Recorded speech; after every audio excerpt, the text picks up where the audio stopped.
रात के 9 बज गए थे। एक युवती अंगीठी के सामने बैठी हुई आग फूंकती थी और उसके गाल आग के कुंदनी रंग में दहक रहे था। उसकी बड़ी बड़ी आंखें दरवाजे की तरफ लगी हुई थीं। कभी चौंक कर आंगन की तरफ ताकती, कभी कमरे की तरफ। फिर आने वालों की इस देरी से त्योरियों पर बल पड़ जाते और आंखों में हल्का सा गुस्सा नजर आता। कमल पानी में झकोले खाने लगता। इसी बीच आने वालों की आहट मिली। कहर बाहर पड़ा खर्राटे ले रहा था। बूढ़े लाला हरनामदास ने आते ही उसे एक ठोकर लगाकर कहा, कमबख्त, अभी शाम हुई है और अभी से लंबी तान दी। नौजवान लाला हरिदास घर में दाखिल हुए, चेहरा बुझा हुआ, चिंतित। देवकी ने आकर उनका हाथ पकड़ लिया और गुस्से व प्यार की मिली ही हुई आवाज में बोली, आज इतनी देर क्यों हुई? दोनों नए खिले हुए फूल थे, एक पर ओस की ताजगी थी, दूसरा धूप से मुरझाया हुआ। हरिदास, हाँ, आज देर हो गई, तुम यहाँ क्यों बैठी रही? देवकी, क्या करती, आग बुझी जाती थी, खाना न ठंडा हो जाता। हरिदास, तुम जरा से काम के लिए इतनी आग के सामने न बैठा करो। बाज आया गरम खाने से। देवकी, अच्छा, कपड़े तो उतारो, आज इतनी देर क्यों की? हरिदास, क्या बताऊं, पिताजी ने ऐसा नाक में दम कर दिया है कि कुछ कहते नहीं बनता। इस रोज रोज की झंझट से तो यही अच्छा कि मैं कहीं और नौकरी कर लूं। लाला हरनामदास एक आटे की चक्की के मालिक थे। उनकी जवानी के दिनों में आसपास दूसरी चक्की न थी। उन्होंने खूब धन कमाया, मगर अब वह हालत न थी। चक्कियां कीड़े मकोड़ों की तरह पैदा हो गई थीं, नई मशीनों और ईजादों के साथ। उसके काम करने वाले भी जोशीले नौजवान थे, मुस्तैदी से काम करते थे। इसलिए हरनामदास का कारखाना रोज गिरता जाता था। बूढ़े आदमियों को नई चीजों से चिढ़ हो जाती है। वह लाला हरनामदास को भी थी। वह अपनी पुरानी मशीन ही को चलाते थे, किसी किस्म की तरक्की या सुधार को पाप समझते थे, मगर अपनी इस मंदी पर कुढ़ा करते थे। हरिदास ने उनकी मर्जी के खिलाफ कॉलेजिएट शिक्षा प्राप्त की थी और उसका इरादा था कि अपने पिता के कारखाने को नए उसूलों पर चलाकर आगे बढ़ाएं। लेकिन जब वह उनसे किसी परिवर्तन या सुधार का जिक्र करता तो लाला साहब जामे से बाहर हो जाते और बड़े गर्व से कहते, कॉलेज में पढ़ने से तजुर्बा नहीं आता। तुम अभी बच्चे हो, इस काम में मेरे बाल सफ़ेद हो गए हैं, तुम मुझे सलाह मत दो। जिस तरह मैं कहता हूँ, काम किए जाओ। कई बार ऐसे मौके आ चुके थे कि बहुत ही छोटे मसलों में अपने पिता की मर्जी के खिलाफ काम करने के जुर्म में हरिदास को सख्त फटकारें पड़ी थी। इसी वजह से अब वह इस काम में कुछ उदासीन हो गया था और किसी दूसरे कारखाने में किस्मत आजमाना चाहता था, जहां उसे अपने विचारों को अमली सूरत देने की ज़्यादा सहूलतें हासिल हों। देवकी ने सहानुभूतिपूर्वक कहा, तुम इस फिक्र में क्यों जान खपाते हो? जैसे वह कहे वैसे ही करो, भला दूसरी जगह नौकरी कर लोगे तो वह क्या कहेंगे? और चाहे वे गुस्से के मारे कुछ न बोलें, लेकिन दुनिया तो तुम्ही को बुरा कहेगी। देवकी नई शिक्षा के आभूषण से वंचित थी। उसने स्वार्थ का पाठ न पढ़ा था, मगर उसका पति अपने अल्मामिटक का एक प्रतिष्ठित सदस्य था। उसे अपनी योग्यता पर पूरा भरोसा था, उस पर नाम कमाने का जोश। इसलिए वह बूढ़े पिता के पुराने ढर्रों को देखकर धीरज खो बैठता था। अगर अपनी योग्यताओं के लाभप्रद उपयोग की कोशिश के लिए दुनिया उसे बुरा कहे, तो उसकी परवाह न थी। झुंझलाकर बोला, कुछ मैं अमृत की घड़ियां पीकर तो नहीं आया हूं कि सारी उम्र उनके मरने का इंतजार करूं। मूर्खों की अनुचित टीका टिप्पणियों के डर से क्या अपनी उम्र बर्बाद कर दूं? मैं अपने कुछ हमउम्रों को जानता हूं जो हरगिज मेरी सी योग्यता नहीं रखते, लेकिन वह मोटर पर हवा खाने निकलते हैं, बंगलों में रहते हैं और शान से जिंदगी बसर करते हैं, तो मैं क्यों हाथ पर हाथ रखे जिंदगी को अमर समझे बैठा रहूं? संतोष और निस्पृहता का युग बीत गया, ये संघर्ष का युग है। यह मैं जानता हूं कि पिता का आदर करना मेरा धर्म है, मगर सिद्धांतों के मामले में मैं उनसे क्या, किसी से भी नहीं दब सकता। इसी बीच कहार ने आकर कहा, लाला जी थाली मांगते हैं।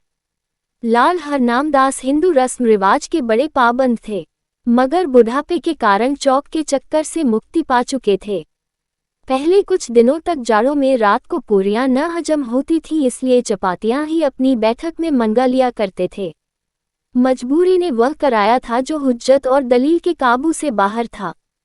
हरिदास के लिए भी देवकी ने खाना निकाला।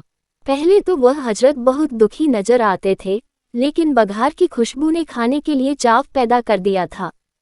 अक्सर हम अपनी आंख और नाक से हाजमे का काम लिया करते हैं।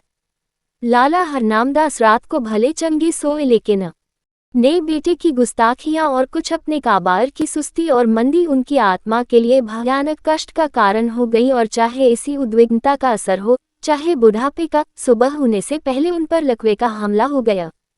जबान बंद हो गई और चेहरा एंग गया। हरिदास डॉक्टर के पास दौड़ा। डॉक्टर आए, मरीज को देखा और बोले, डरने की कोई बात नहीं, सेहत होगी, मगर 3 महीने से कम न लगेंगे। चिंताओं के कारण ये हमला हुआ है, इसलिए कोशिश करनी चाहिए कि वह आराम से सोए, परेशान न हो और जबान खुल जाने पर भी जहां तक मुमकिन हो बोलने से बचें। बेचारी देवकी बैठी रो रही थी। हरिदास ने आकर उसको सांत्वना दी और फिर डॉक्टर के यहाँ से दवा लाकर दी। थोड़ी देर में मरीज को होश आया। इधर उधर कुछ खोजती हुई सी निगाहों से देखा कि जैसे कुछ कहना चाहते हैं, और फिर इशारे से लिखन के लिए कागज मांगा। हरिदास ने कागज और पेंसिल रख दी तो बूढ़े लाला साहब ने हाथों को खूब संभाल कर लिख, इंतजाम दीनानाथ के हाथ में रहे। ये शब्द हरिदास के हृदय में तीर की तरह लगे।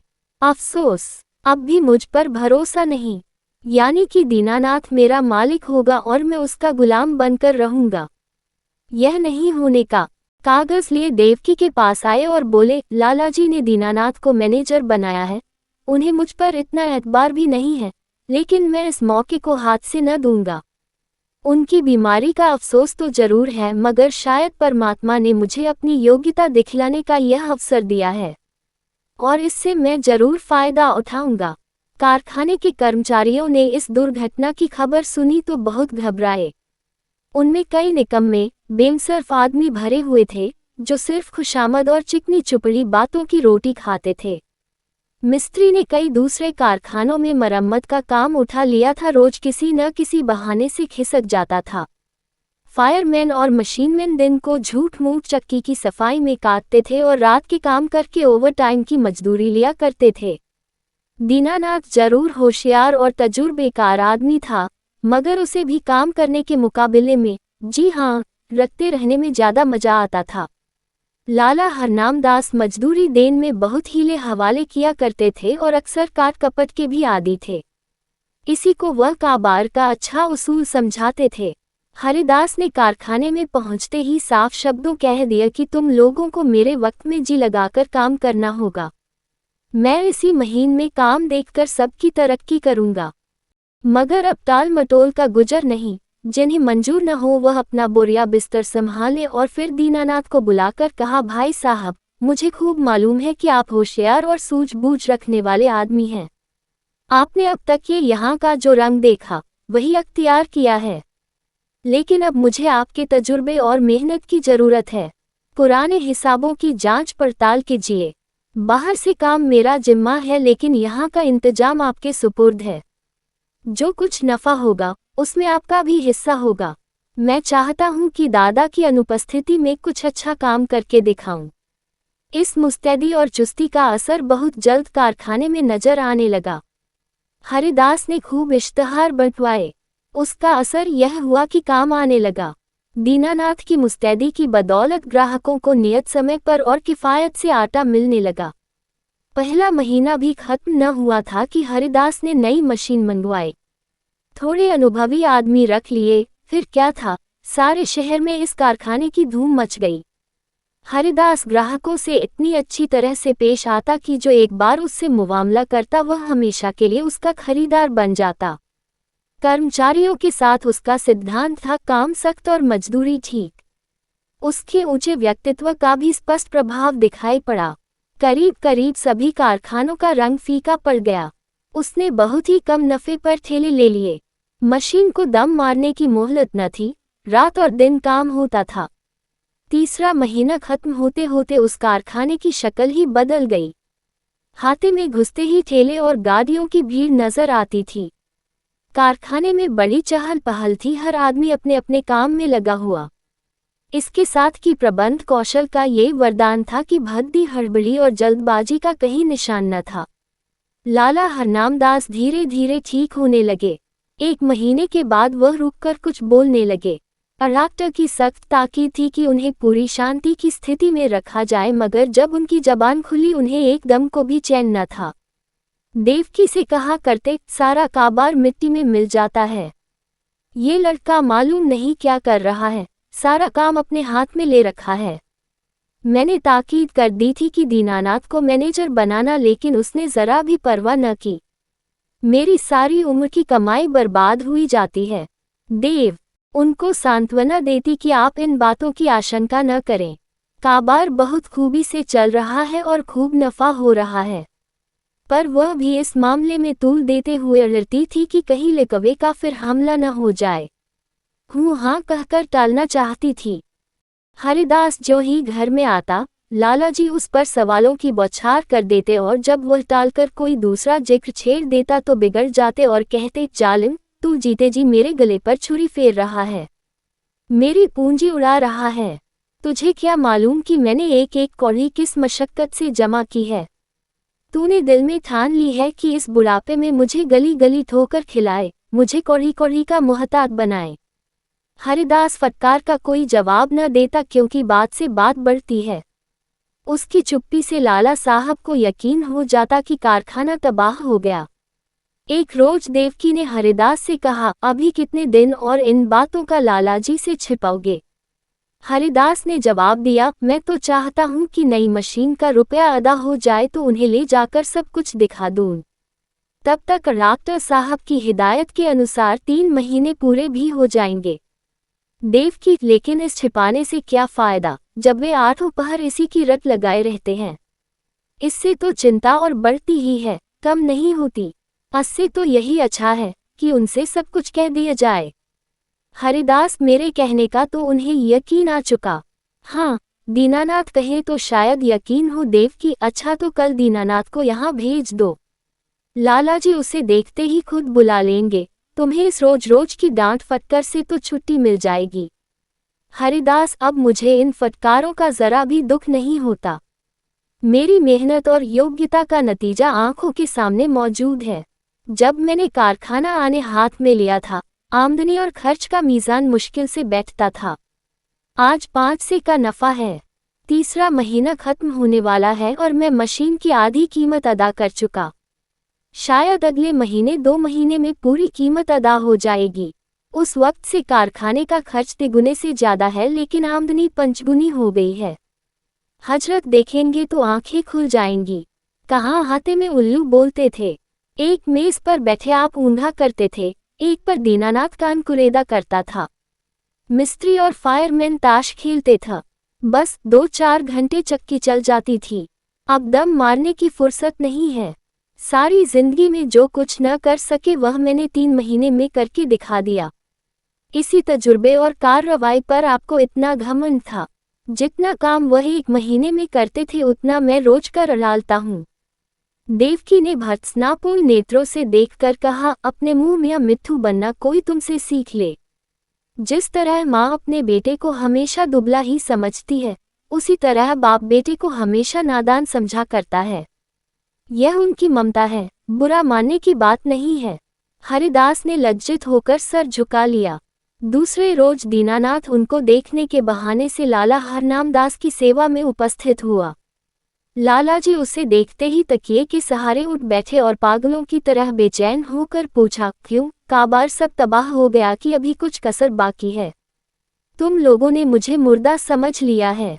कभी बात तक न पूछी। कम से कम मुझे ऐसी उम्मीद न थी। बहू ने मेरी तीमारदारी ने की होती तो मर ही गया होती। दीनानाथ, आपका कुशल मंगल रोज बाबू साहब से पूछ लिया करता था। आपने मेरे साथ जो नेकियां की हैं, उन्हें मैं भूल नहीं सकता। मेरा एक एक रोआ आपका एहसानमंद है। मगर इस बीच काम ही कुछ एकस था कि हाजिर होने की मोहलत न मिली। हरनामदास, खैर, कारखाने का क्या हाल है? दिवाला होने में क्या कसर बाकी है? दीनानाथ ने ताज्जुब के साथ कहा, यह आपसे किसने कह दिया कि दिवाला होने वाला है? इस अरसे में कारोबार में जो तरक्की हुई है, वह आप खुद अपनी आंखों से देख लेंगे। हरनाम दास व्यंग्य पूर्वक बोले, शायद तुम्हारे बाबू साहब ने तुम्हारी मनचाही तरक्की कर दी। अच्छा, अब स्वामी भक्ति छोड़ो और साफ बतला। मैंने ताकीद कर दी थी कि कारखाने का इंतजाम तुम्हारे हाथ में रहेगा, मगर शायद हरिदास ने सब कुछ अपने हाथ में रखा। दीनानाथ, जी हाँ, मगर मुझे इसका जरा भी दुख नहीं। वही रईस काम के लिए ठीक भी थे। जो कुछ उन्होंने कर दिखाया वह मुझसे हरगिज न हो सकता। हरनाम दास, मुझे ये सुनकर हैरत होती है। बतलाओ, क्या तरक्की हुई? दीनानाथ, तफसील तो बहुत ज़्यादा होगी, मगर थोड़े में ये समझ लीजिए कि पहले हम लोग जितना काम एक महीने में करते थे उतना अब रोज होता है। नई मशीन आई थी, उसकी आधी कीमत अदा हो चुकी है। वह अक्सर रात को भी चलती है। ठाकुर कंपनी का 5000 मनाटे का ठेका लिया था, वह पूरा होने वाला है। जगतराम बनवारी लाल से कमसरियत का ठेका लिया है। उन्होंने हमको 500 बोरे महावरा का बयाना दिया है। इसी तरह और फुटकर काम कई गुना बढ़ गया है। आमदनी के साथ खर्च भी बढ़े हैं। कई आदमी नए रखे गए हैं। मुलाजिमों को मजदूरी के साथ कमीशन भी मिलता है, मगर खालिस नफा पहले के मुकाबले में चौगुने के करीब है। हरनाम दास ने बड़े ध्यान से यह बात सुनी। वह गौर से दीनानाथ के चेहरे की तरफ देख रहे थे। शायद उसके दिन में बैठकर सच्चाई की तह तक पहुंचना चाहते थे। संदेहपूर्ण स्वर में बोले, दीननाथ, तुम कभी मुझसे झूठ नहीं बोलते थे, लेकिन तो भी मुझे इन बातों पर यकीन नहीं आता, और जब तक अपनी आंखों से देख न लूंगा यकीन न आएगा। दीनानाथ कुछ निराश होकर विदा हुआ। उसे आशा थी कि लाला साहब तरक्की और कारगुजारी की बात सुनते ही फूले न समाएंगे और मेरी मेहनत की दाद देंगे। उस बेचारे को न मालूम था कि कुछ दिलों में संदेह की जड़ इतनी मजबूत होती है कि सबूत और दलील के हमले उस पर कुछ असर नहीं कर सकते। यहाँ तक कि वह अपनी आंख से देखने को भी धोखा या तिलिस्म समझता है। दीनानाथ के चले जाने के बाद लाला हरनाम दास कुछ देर तक गहरे विचार में डूबे रहे और फिर यकायक कहार से बग्घी मंगवाए, लाठी के सहारे बग्घी में आ बैठे और उसे अपने चक्की घर चलने का हुक्म दिया।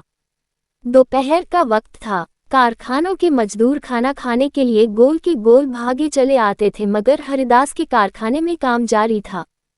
बग्घी हाथे में दाखिल हुई। दोनों तरफ फूलों की कतारें नजर आईं। माली क्यारियों में पानी दे रहा था। ठेले और गाड़ियों के मारे बग्घी को निकलने की जगह न मिलती थी। जिधर निगाह जाती थी सफाई और हरियाली नजर आती थी। हरिदास अपने मुहर्रिर को कुछ खतों का मसौदा लिखा रहा था कि बूढ़े लालाजी लाठी टेकते हुए कारखाने में दाखिल हुए। हरिदास फौरन वही खड़ा हुआ और उन्हें हाथों से सहारा देते हुए बोला, आपने कहला क्यों न भेजा कि मैं आना चाहता हूँ, पालकी मंगवा देता। आपको बहुत तकलीफ हुई। ये कहकर उसने एक आराम कुर्सी बैठने के लिए खिसका दी। कारखाने के कर्मचारी दौड़े और उनके चारों तरफ बहुत अदब के साथ खड़े हो गए। हरनाम दास कुर्सी पर बैठ गए और बोरों के छत चूमने वाले ढेर पर नजर दौड़ाकर बोले, मालूम होता है दीनानाथ सच कहता था। मुझे यहाँ कई नई सूरतें नजर आती हैं। भला कितना काम रोज होता है, भला कितना काम रोज होता है। हरिदास, आजकल काम ज्यादा आ गया था, इसलिए कोई 500 मन रोजाना तैयार हो जाता था, लेकिन औसत 250 मन का रहेगा। मुझे नई मशीन की कीमत अदा करनी थी, इसलिए अक्सर रात को भी काम होता है। हरनाम दास, कुछ कर्ज लेना पड़ा। हरिदास, एक कौड़ी नहीं, सिर्फ मशीन की आधी कीमत बाकी है। हरनाम दास के चेहरे पर इत्मीनाना का रंग नजर आया। संदेह ने वह विश्वास को जगह दी। प्यार भरी आंखों से लड़के की तरफ देखा और करुण स्वर में बोले, बेटा, मैंने तुम्हारे ऊपर बड़ा जुर्म किया, मुझे माफ करो। मुझे आदमियों की पहचान पर बड़ा घमंड था, लेकिन मुझे बहुत धोखा हुआ। मुझे अब से बहुत पहले इस काम से हाथ खींच लेना चाहिए था। मैंने तुम्हें बहुत नुकसान पहुंचाया। ये बीमारी बड़ी मुबारक है जिसने तुम्हारी परख का मौका दिया और तुम्हें लियाकत दिखाने का। काश ये हमला 5 साल पहले ही हुआ होता। ईश्वर तुम्हें खुश रखे और हमेशा उन्नति दे, यही तुम्हारे बूढ़े बाप का आशीर्वाद है।